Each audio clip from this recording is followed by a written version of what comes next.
Thomas, vous nous entendez? Oui, je vous entends très bien. Bonsoir. Voilà, bonsoir.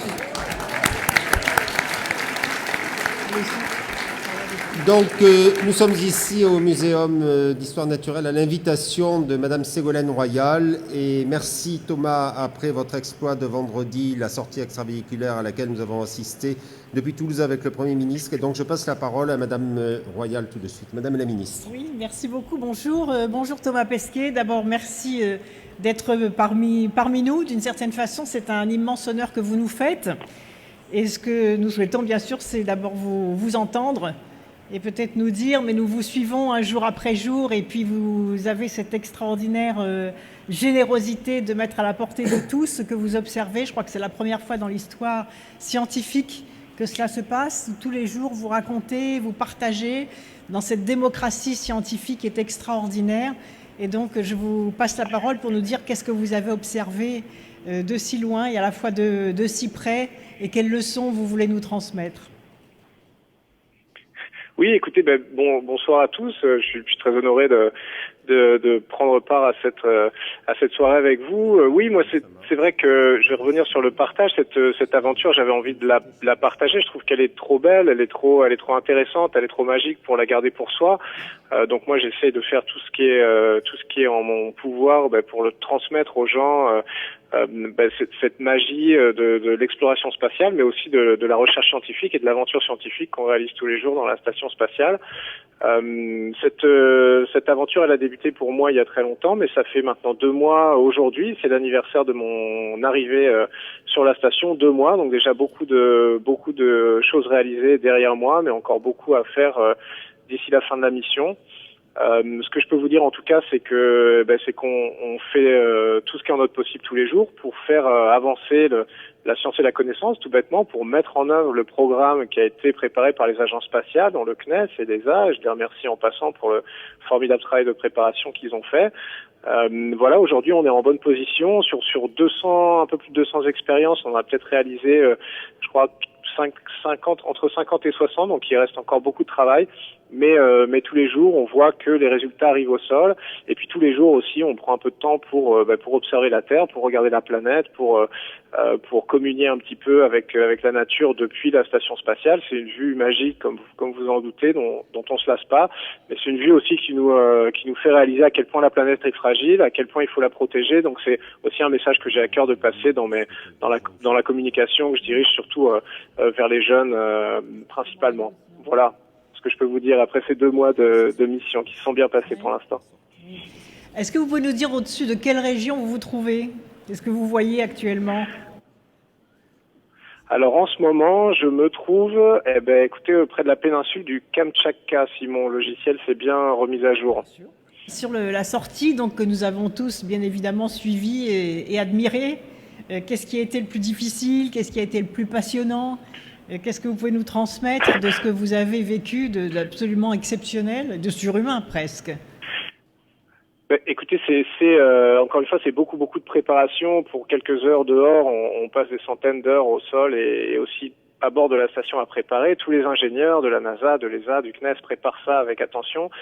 Et puis, oui, au moment de basculer en dehors du SAS, là, on plonge la tête vers le vide avec 450 km de vide. Donc, il faut apprendre à son corps que non, on va pas tomber, qu'on va flotter. On le sait un petit peu parce qu'on a vécu à bord de l'ISS, mais à l'intérieur, les perspectives sont limitées et c'est assez confiné au final. Quand on se retrouve avec le vrai vide sous les pieds, c'est pas la même chose. Donc, il faut apprendre à son corps et à son cerveau qu'on va pas tomber. Donc, on fait ça pendant les 5 premières minutes.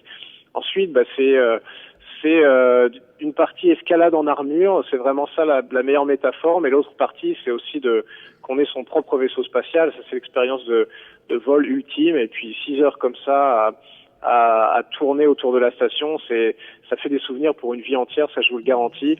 Ça fait aussi des sensations parce qu'évidemment il faut s'habituer à cette vue du vide.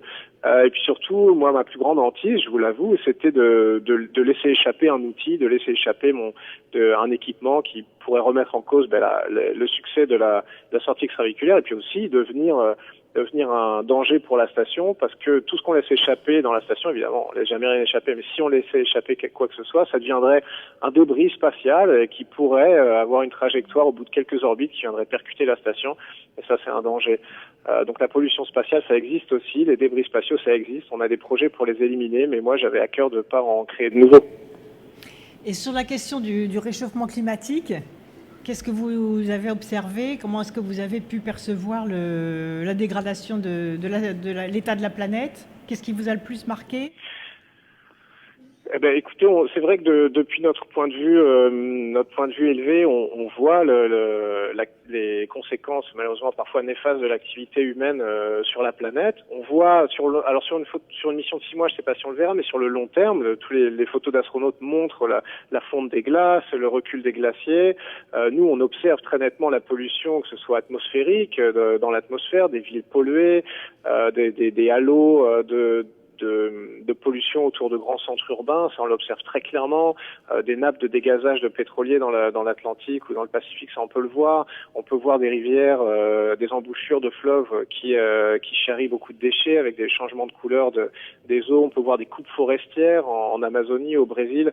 Malheureusement, on voit tout ça, et c'est ce qui est un peu triste. Et moi, ça me renforce dans ma conviction qu'il faut agir maintenant et pas attendre demain. Le réchauffement climatique, c'est un enjeu d'aujourd'hui, c'est pas un enjeu du futur. Merci beaucoup.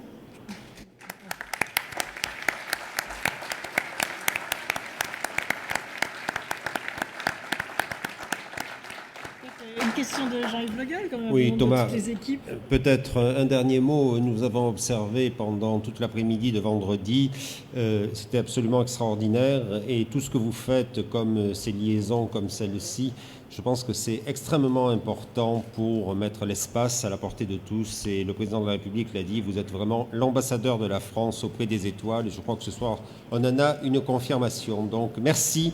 Bravo, je crois qu'on va bientôt sortir du faisceau satellite, mais bravo pour tout ce que vous faites et merci surtout pour votre disponibilité. Merci Thomas Pesquet, on vous souhaite une très bonne année aussi. Je vous demande de l'applaudir très très fort. Merci Madame la Ministre. Merci beaucoup. Merci Monsieur Le Gall, merci Madame la Ministre. Et à bientôt sur la terre ferme. Bonne soirée à tous, à bientôt.